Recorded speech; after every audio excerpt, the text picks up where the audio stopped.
प्यारे बच्चों, Vivekananda YouTube classes में मैं जगविंदर चार दिल की गहराई से आपका हार्दिक अभिनंदन और स्वागत करता हूँ।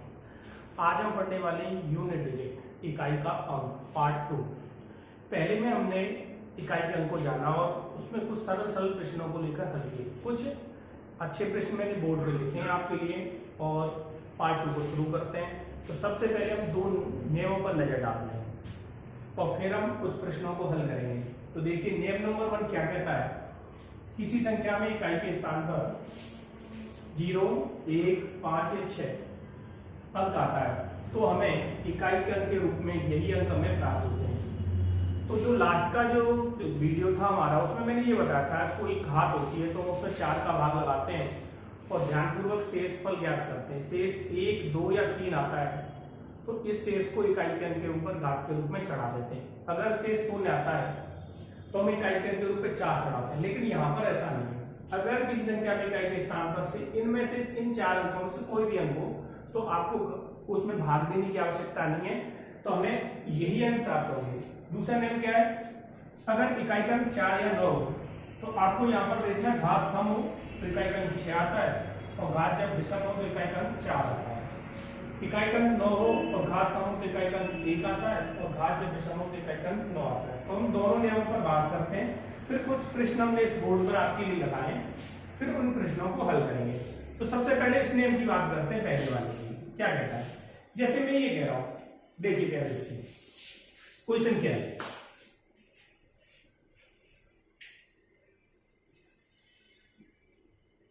और इस पर कोई घात लगी है, प्यारे बच्चे,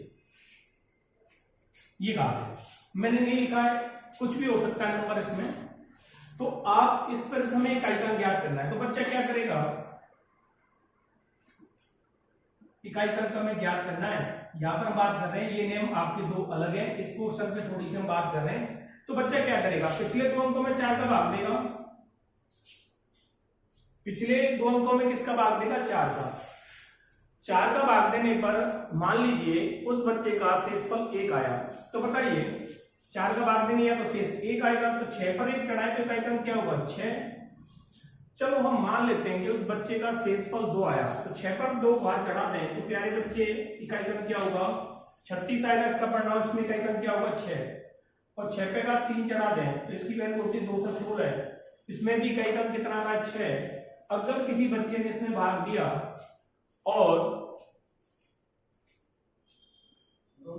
शेषफल 0 आया तो वो बच्चा क्या करेगा? इसमें कितने का भाग दे रहा होगा? 4 का। ठीक है, 4 का भाग जब दे रहा होगा, शेषफल 0 आएगा तो इकाई के अंक पे कितना चढ़ाना होगा? 4। अगर इकाई के अंक के ऊपर वो 4 चढ़ाएगा तो ये वैल्यू कितनी होगी? 1296। इसमें इकाई का अंक भी कितना आ रहा है? 6। तो आप ये समझ लें, इनमें से कोई भी अंक है और इकाई के स्थान पर संख्या में और कोई भी घात लगी है तो आपको यही अंक प्राप्त होंगे, चाहे आप उसमें 4 का भाग दें, शेषफल कुछ भी आए। जैसे 5 पे घात 1 चढ़ाए तो कितना आएगा? 5। 5 पे 2 घात चढ़ा देंगे 25। 5 पे घात 3 125 और 5 पे घात कितना होगा? 625। तो हर देखिए 5, 25, 125, 625 में प्रत्येक में इकाई का अंक कितना है? 5। तो इनमें से कोई भी अंक आपको जब दिखे तो इकाई का अंक आपको यही अंक आपको प्राप्त होंगे, ये कहता है पहला नियम। नियम नंबर 2 में कहा, जैसे आपको इकाई का अंक 4 दिखा तो मैं आपको समझाता हूं। तो आपको पता है कि जैसे हम यहां बात करें इस नियम नंबर 2 की, कोई संख्या है और उसमें इकाई के स्थान पर 4 है, तो ये देखिए 24।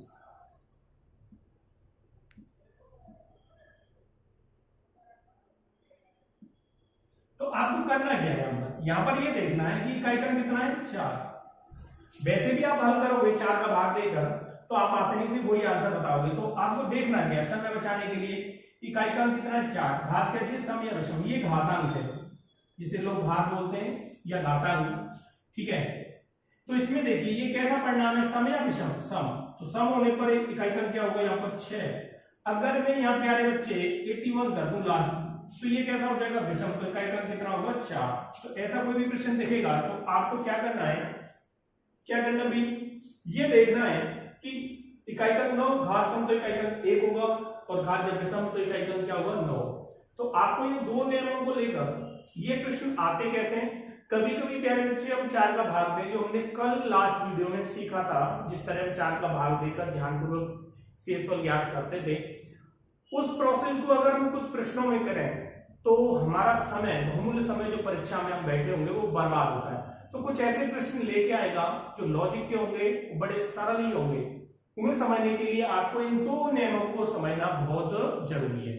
तो मैंने कुछ प्रश्न ऐसे लिए हैं जो इन नियमों पर भी आधारित है और कुछ अलग भी प्रश्न लिए हैं। तो हम स्टार्टिंग करते हैं। तो आप क्या करें, इन नियमों को अपनी कॉपी में लिख लें। और मैं ये कहता हूं कि जैसे आप कोई भी चीज सीख रहे हैं विवेकानंद YouTube चैनल के माध्यम से, अगर कोई चीज आपको अच्छी लगती है तो उसे नोट कर लें, क्योंकि ये वीडियो बार बार ना देखा जाए, क्योंकि उस पर समय बर्बाद होता है। जब आप उसे नोट कर लेंगे तो कम समय में आप कभी भी रिवीजन करेंगे तो आपका हो पाएगा।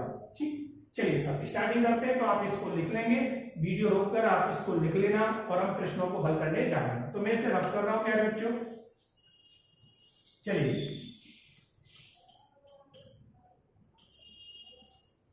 तो सबसे पहले हम बात करेंगे इस पहले प्रश्न की। देखिए 6 पर घात 6 प्लस 6 पे घात 2, 6 पे घात 3, 6 पे घात 4, ऐसे करके उसने लास्ट में ये पूछा इसका परिणाम में इकाई का क्या होगा। तो पहले प्रश्न को हल कर रहे हैं, ध्यानपूर्वक देखें। पहला प्रश्न ले रहे हैं। तो देखिए पहला प्रश्न है क्या, 6 पे घात 1, और 1 जब घात होती है ना लिखी जाती है ना बोली जाती है। 6 पे घात 2, 6 पे घात 3 और 6 पे घात 123। तो प्यारे बच्चे समझो इस बात को। देखिए मैं आपको एक बात समझा दूं, जब दो संख्याओं के बीच में प्लस या माइनस चिन्ह लगा होता है तो पद कहलाते हैं। तो देखो इन दोनों के बीच में क्या लगा है, प्लस। तो ये पहला पद हो गया, ये दूसरा, ये तीसरा। एक लिखूं यहाँ पर, कोई समस्या नहीं। किसी आधार पर जब घात ना लगी हो तो हम समझते हैं उस संख्या पर घात कितनी होगी, 1। अब देखिए मैंने एक लिख लिया है, सवाल में नहीं दिया था लेकिन मैंने लिख लिया। तो यहां अगर 1 लिख लें हम, तो बताइए तो ये कितने पद हो गए, ये पहला, दूसरा, तीसरा और चौथा। अब मैंने आपको बताया किसी संख्या में इकाई के स्थान पर 6 हो, तो इसमें इकाई का कितना है, पहले पद में देखिए, पहले पद में 6, यहाँ भी 6। अब देखिए अगर किसी संख्या में, अभी मैंने नियम नंबर 1 को जब आपसे बात की, किसी संख्या में 0, 1, 5 या 6 इनमें से कोई इकाई का अंक होता है तो घात कुछ भी हो उसमें आप 4 का भाग दे लो और शेषफल 1, 2 या 3 कुछ भी प्राप्त करें या शून्य, और जब आप इकाई का अंक निकालोगे तो हर बार क्या आएगा, 6। तो आप बताइए इस पद से इकाई का अंक क्या होगा, 6।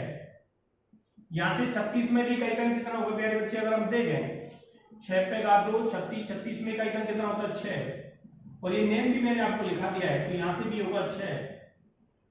तो यहां से लास्ट पद से भी कितना आएगा, 6। तो प्यारे बच्चे ये देखो 6 हमें मिला है, कितना बार मिला है, जितने पद होंगे हर पद से इकाई का अंक हमें 6 मिल रहा है। पहले पद से भी 6 मिला है, दूसरे से। तो 6 कितनी बार प्राप्त हुआ होगा हमें, जितने पद होंगे। तो पदों की संख्या कितनी हो रही है, 123।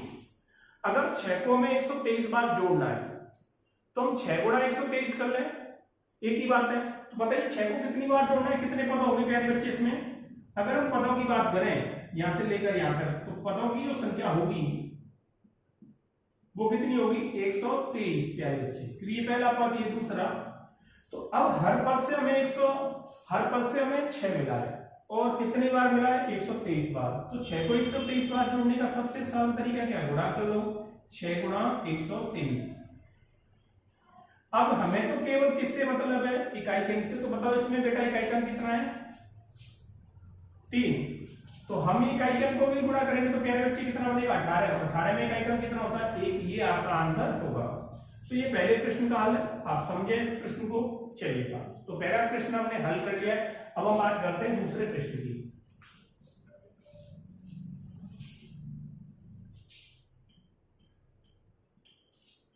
चलिए दूसरा प्रश्न क्या है, तो क्वेश्चन नंबर 2 को लें। तो देखिए 216, 83, 82, 81 और इकाई का अंक आपसे यहां पर पूछा जाएगा बच्चे।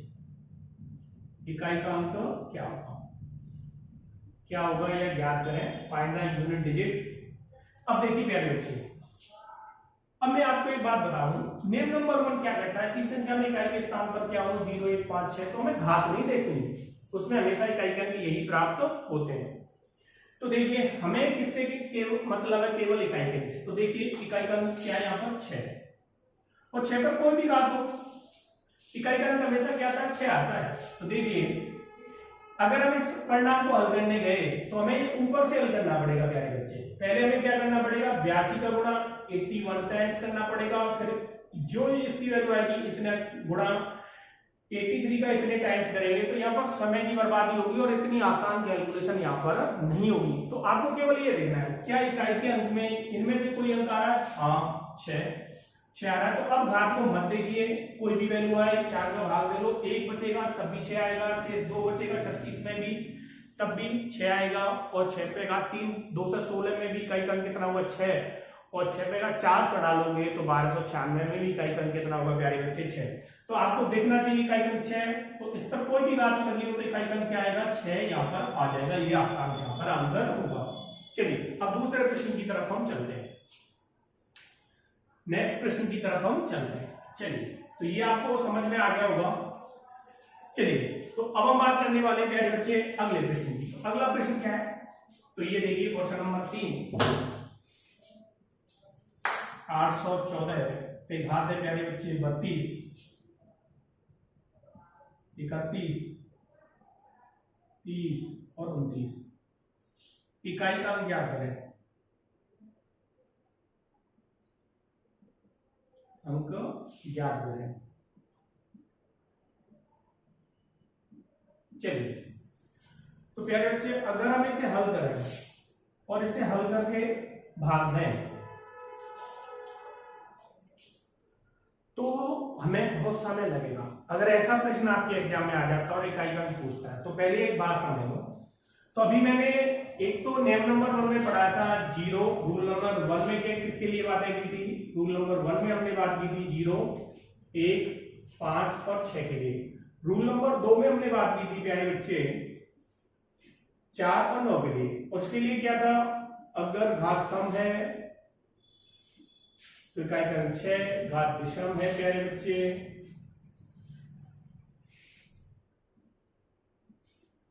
घात विषम है तो इकाई का अंक 4। ऐसे ही यहां पर 9 के लिए भी बातें की थी, जब घात कैसी हो सम हो तो इकाई का अंक 1, जब घात विषम हो तो इकाई का अंक 9। ये नियम नंबर 2 था। और आप यहां पर ध्यानपूर्वक देखें, इसमें इकाई का अंक है कितना 4। चलिए तो मैं आपको समझाता हूं। तो इसमें इकाई का अंक है कितना प्यारे बच्चे 4।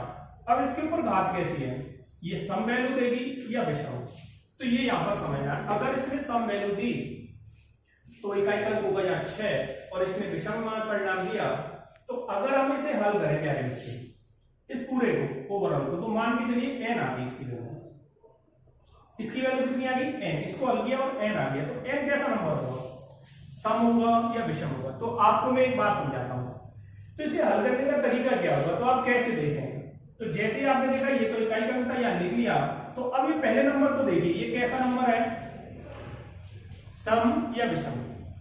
अगर ये पहला नंबर पहली घात जो सबसे यहां लगी है, अगर ये सम हुई तो परिणाम सम आएगा, और ये विषम हुई तो विषम आएगा। क्यों, हम इसे जब हल करेंगे प्यारे बच्चे ऊपर से हल कर रहे होंगे, और ऊपर से हल कर रहे होंगे तो जब हम ऊपर से हल करेंगे और कोई संख्या सम हो उस पर कुछ भी घात लगी हो तो वो परिणाम कैसा देती है, सम देती है। चलिए सर, तो यहां पर क्या है 32 को जैसे मान के चलिए ये 32 है, 32 के ऊपर ये हल करके x आया, ठीक है, और x 32 का, और 32 क्या संख्या सम या विषम, सम, और सम को हम कितनी बार भी मल्टीप्लाई करें प्यारे बच्चे स्वयं के साथ, सम संख्या है और वो खुद के साथ ही मल्टीप्लाई हो कितने भी टाइम, तो परिणाम हमेशा क्या बनेगा, सम बनेगा। जैसे मैं समझा दूंगा, ध्यान से देखो, जैसे 2 है, ये सम है, इसको कितनी बार भी मल्टीप्लाई करिए तो जो परिणाम होगा वो सम होगा। तो अगर ऐसा प्रश्न आता है तो आपको प्यारे बच्चे ये देखना है कि देखिए ये जो पहला नंबर है जो घात के रूप में वो क्या है, सम या विषम। तो आप इसको देखें सम, तो सम होने पर तो इकाई क्रम क्या आएगा प्यारे बच्चे 6। तो ये देखिए पहला नंबर, ये सम है या विषम है, सम। तो आप बताइए 4 पे घात 2 चढ़ाएं, सम नंबर है 4 2 की, तो कितना है 16। तो यह इकाई क्रम कितना होगा प्यारे बच्चे 6। तो ये आपका यहाँ पर आंसर होगा। तो आपको ये नंबर देखना है पहला ही, ये तो इकाई क्रम है, और ये देखिए ये नंबर कैसा है, सम तो इकाई क्रम 6 और विषम तो इकाई क्रम 4। इस तरह का कोई भी प्रश्न अगर एग्जाम में आता है, ये आपको समझ में आ गया होगा। अगर प्यारे बच्चे में इसी सवाल को दूसरे तरीके से आपको दूर करने के लिए, तो आप कैसे आंसर दोगे, देखिएगा।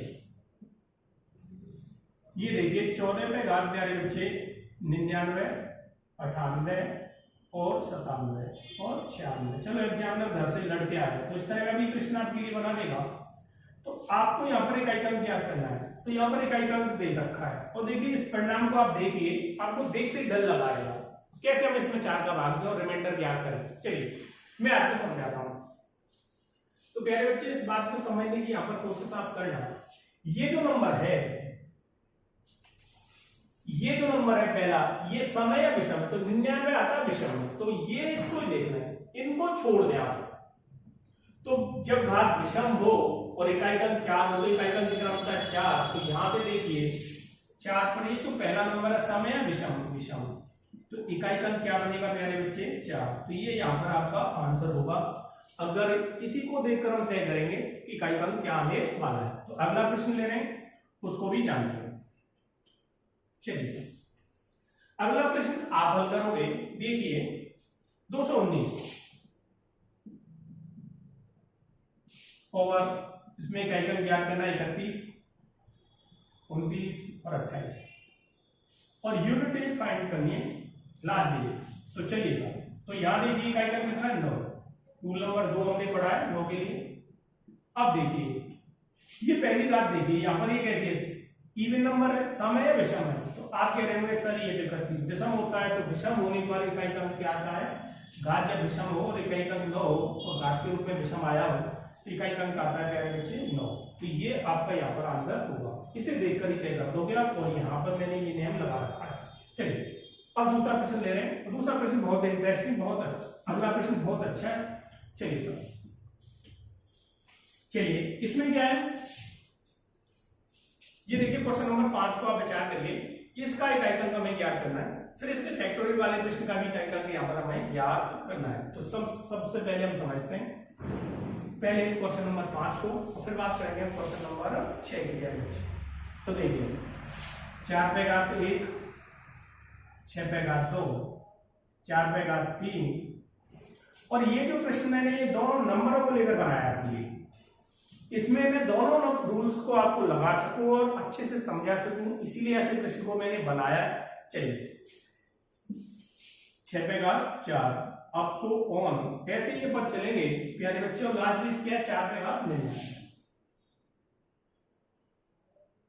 तो पहले आप देखिए अल्टरनेट आ रहा है, 4 के बाद 6 आता, 6 के बाद 4 आता, तो यह 4 है, तो इससे पहले क्या रहा होगा 6 अगर आप लिखना चाहें, और घात लगातार इधर से इंक्रीज हो रही है एक एक करके, 1 इस पे 2 इस पे 3। तो अगर इधर से आएंगे तो घात कम होगी, तो कितनी होगी प्यारे बच्चे इस पे 98 अगर आप लिखना चाहें।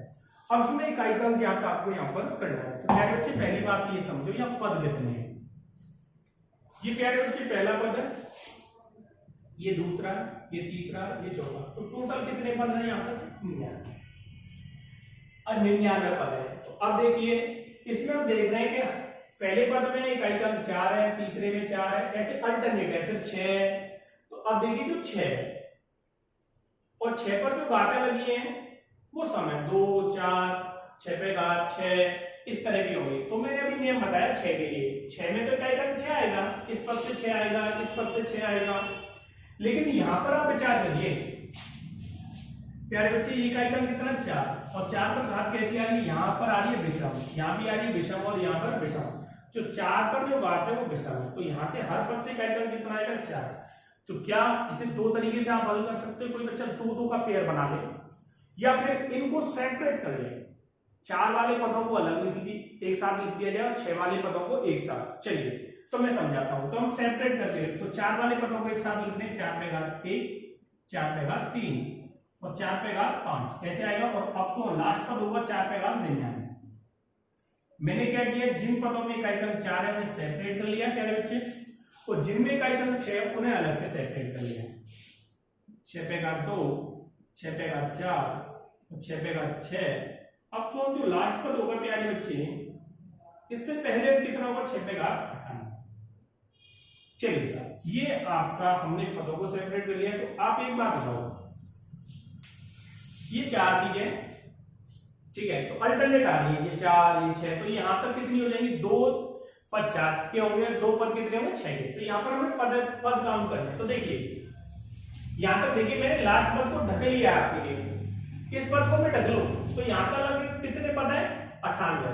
98 में अल्टरनेट आ रहे हैं, तो 4 का फिर 6 का, तो 98 तक 4 ही तो किसके पद होंगे, सॉरी 98 के आधे पद किसके होंगे, 4 के। और यहां तक मैं यहां तक की बात कर रहा हूं, 6 पे घात 98 तक की, और 49 पद किसके होंगे, 6 के। लेकिन इस पद को हटाते ही तो किस पद, कौन से पद वालों की संख्या बढ़ेगी, 4 वालों की। तो ये पद कितने हो जाएंगे, 50।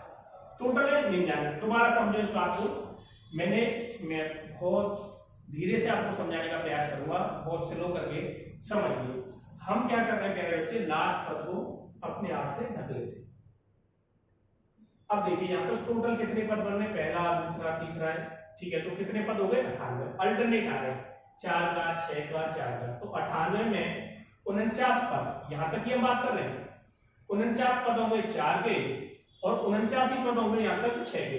लेकिन इस पद को जो मेरे हाथ के नीचे ढका है वो किसका पद है भाई, देखो इकाई क्रम क्या लेके बेटा, 4। इस पद को आते ये यहाँ पर पदों की संख्या कितनी होगी, 50। तो प्यारे बच्चे यहां से और यहां तक 4 वाले जो पद है, 4 वाले जो पद होंगे, इनके पदों की संख्या होगी प्यारे बच्चे,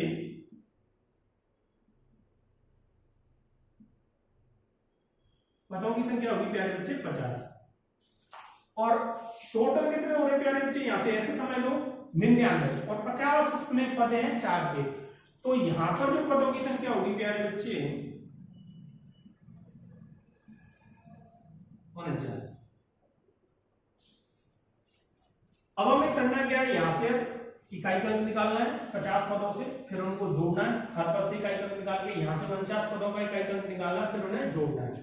तो समझते हैं पहले। तो आप बताइए यहाँ 4 पर जो घात है वो कैसे हैं, सम या विषम। तो आप देख रहे हो इकाई क्रम 4 और घात विषम हो, तो इकाई क्रम क्या बन जाएगा, 4। तो यहाँ से पहले पद से कितना आएगा, 4, दूसरे पद से भी 4, कैसे करके इस जिसमें इकाई क्रम 4 है, जो लास्ट पद से भी कितना आएगा, 4।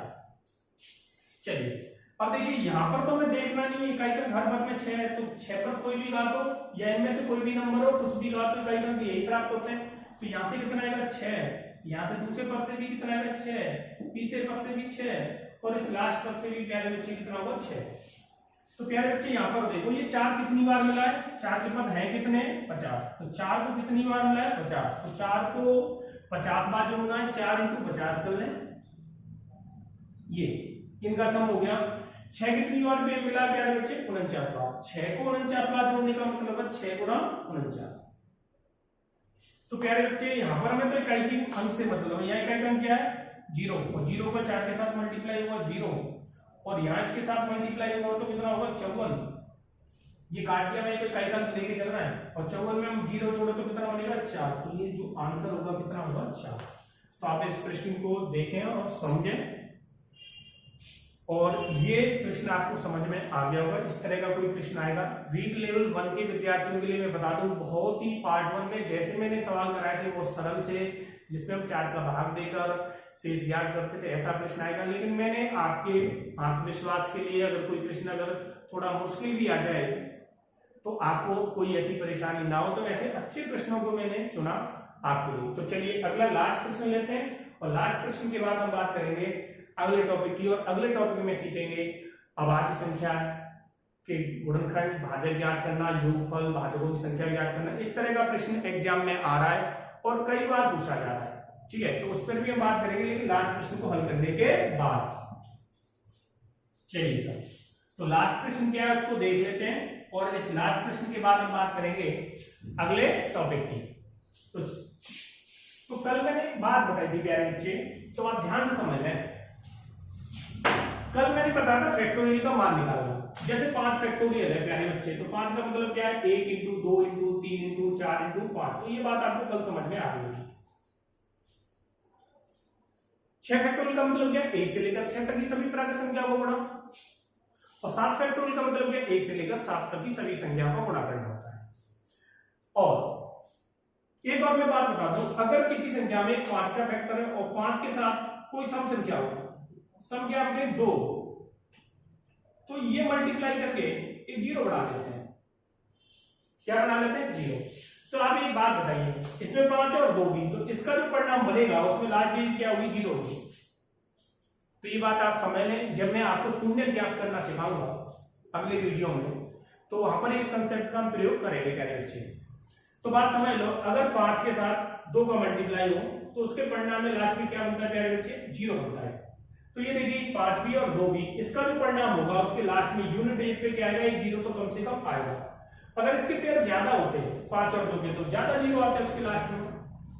तो आपको ये बात समझ जानी चाहिए कि 5 और 2 किसी संख्या के फैक्टर में या मल्टीप्लाई में, उसमें 5 और 2 का मल्टीप्लाई हो, उसका जो परिणाम बनेगा उसके लास्ट में एक शून्य जरूर अवश्य आएगा, क्योंकि 5 और 1 2 है। तो 5 और 2 गुणा करके क्या बनाएंगे, शून्य बनाएंगे। तो इस तरह का जब प्रश्न आएगा तो हम बात समझ लें। तो देखिए 5 वाला जो फैक्टोरियल होगा, 5 वाला कौन से बनेगा, देखो 5 कहां आएगा, 5 की वैल्यू 5 फैक्टोरियल से होगी। अब यहां ध्यान से देखो, 1 फैक्टोरियल में क्या आएगा 1, 2 फैक्टोरियल में देखो 1 इंटू 2, और 3 फैक्टोरियल में क्या आएगा 1 इंटू 2 इंटू 3, और 4 फैक्टोरियल में कितना आएगा बेटा बोलो, 1 इंटू 2 इंटू 3 इंटू 4।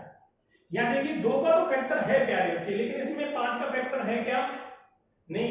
तो यहां पर इनके लास्ट में शून्य नहीं आएगा। लेकिन यहां की बात आप देखना चाह, 6 फैक्टोरियल 2 3 4 5 ऐसे करके आप जाओगे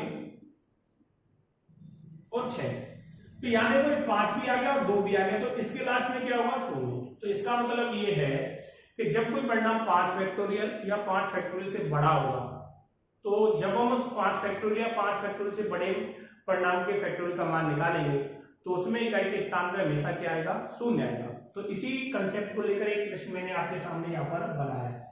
यहाँ पर 1 factorial 2 factorial plus 3 factorial plus 4 factorial क्या है बच्चों, 100 फैक्टोरियल तक हमें इसको कैलकुलेट करना है और फिर इसके बाद इकाई का ज्ञात करना है। तो इस ऐसे प्रश्न को हम हल कैसे करेंगे ये समझते हैं। चलिए, तो अगला प्रश्न लेने से पहले तो आपको मैं प्रश्न लिख देता हूं और समझने की यहां पर कोशिश करते हैं।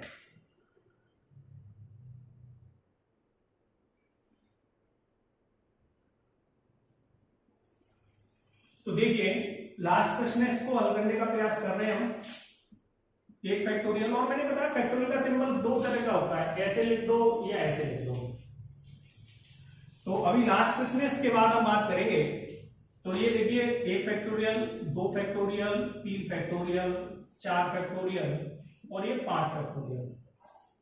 क्या बच्चे 5 फैक्टोरियल दिया नहीं है, लेकिन इसमें आप स्टोन किया तो इसमें 5 फैक्टोरियल होगा, और ये लास्ट में 100 फैक्टोरियल। इसमें एक आइकन क्या करना है, तो प्यारे बच्चे ये देखो, ये 5 फैक्टोरियल, 5 के बाद 6 फैक्टोरियल 7 ऐसे 100 तक जाना है। तो अब यहां पर देखो, तो यहां पर आप समझिए 5 फैक्टोरियल की जब हम वैल्यू निकालेंगे तो इसमें किसका फैक्टर होगा, 5 फैक्टोरियल की बात करें तो 5 फैक्टोरियल की हम बात करें तो 1 इंटू 2 इंटू 3 इंटू 4 इंटू 5, और मैंने बताया कि संख्या में एक 5 हो और एक 2 हो, और 5 और 2 का गुणा करें तो वो 10 बनाते हैं, और 10 में क्या होता है लास्ट में 0, तो इसके परिणाम में 0 आएगा। तो आप यहां पर देखिए, यहाँ 5 फैक्टोरियल से जितनी भी वैल्यू जब इसे हल करने जाएंगे तो हर एक में लास्ट में एक आइकन क्या होगा, शून्य होगा। तो यहां भी शून्य होगा, इस पद में एक आइकन, 6 फैक्टोरियल में भी शून्य होगा एक आइकन, ऐसे हर पद में कितना होगा, शून्य। तो मैं आपको इसको समझाता हूँ। 1 फैक्टोरियल की वैल्यू कितनी होगी प्यारे बच्चे, 1। 2 फैक्टोरियल की वैल्यू क्या होगी, आप जानते हो 2 फैक्टोरियल का 1 इंटू 2, तो 2। 3 फैक्टोरियल की वैल्यू कितनी होगी, 6, हल कर लें। 3 फैक्टोरियल 1 इंटू 2 इंटू 3। 4 फैक्टोरियल की वैल्यू कितनी होगी प्यारे बच्चे, 4 की हम बात करें कितनी होगी, बोलो। चलो ऐसे लिख लेते हैं, 1 फैक्टोरियल की वैल्यू 1, 2 फैक्टोरियल की वैल्यू 2, और 3 फैक्टोरियल की वैल्यू 4, और 4 फैक्टोरियल की वैल्यू 24। अब देखिए 5 फैक्टोरियल की जब वैल्यू होगी तो हमें तो केवल किसका अंक लेना है, इकाई का। ये भी इकाई का अंक है, इसमें भी, इसमें इकाई का कितना 4। अब जब 5 फैक्टोरियल को हल करने जाएंगे तो 5 के फैक्टोरियल में आप देख रहे हो एक 5 होगा और 2 होगा, तो यहाँ क्या बनेगा, लास्ट में क्या बनेगा 0, तो यहाँ पर इकाई का क्या होगा 0। 6 फैक्टोरियल में भी इकाई का क्या होगा 0, ऐसे हर पद में इकाई का क्या होगा 0। 5 या 5 से बड़े फैक्टोरियल होंगे, हर पद से इकाई का 0 आएगा। और अगर हम इस परिणाम को जोड़ लें, 0 को तो कितने टाइम्स भी जोड़े कोई परिणाम में कोई प्रभाव नहीं आता, और इसी गुण के कारण इसे क्या बोला गया है, योज्य तत्समक भी बोला गया है। चलिए सर, योगात्मक तत्समक। तो चलिए हम जोड़ते हैं, तो ये हो गया 1 और 2 कितने हो गए प्यारे बच्चे 3, और 3 में कितना जुड़ा 6, तो हो गया 9। 9 में अगर 4 जुड़े तो कितना होता 13, और 13 में अगर 0 को बार बार जोड़ते रहे तो परिणाम क्या बनेगा 13 ही बनेगा। तो देखिए यहाँ तक बना 9, 9 में 4 जुड़ा तो ये हो गया 13। 13 में 0 को बार बार जोड़ते रहे तो परिणाम बनेगा 13, और 13 में इकाई का कितना है 3। तो ये था आपका लास्ट प्रश्न। तो इस तरह का कोई भी प्रश्न अगर मैंने जो यूनिट डिजिट को लेकर जितनी भी कंसेप्ट और जो बातें आपको मैंने बताई हैं, अगर वो आपकी समझ में आती हैं तो आपका कोई भी किसी भी एग्जाम का प्रश्न हो तो बड़ी आसानी के साथ उसे हल कर पाओगे। तो चलिए अब इसे हम रफ करते हैं और अगले टॉपिक की तरफ बढ़ते हैं।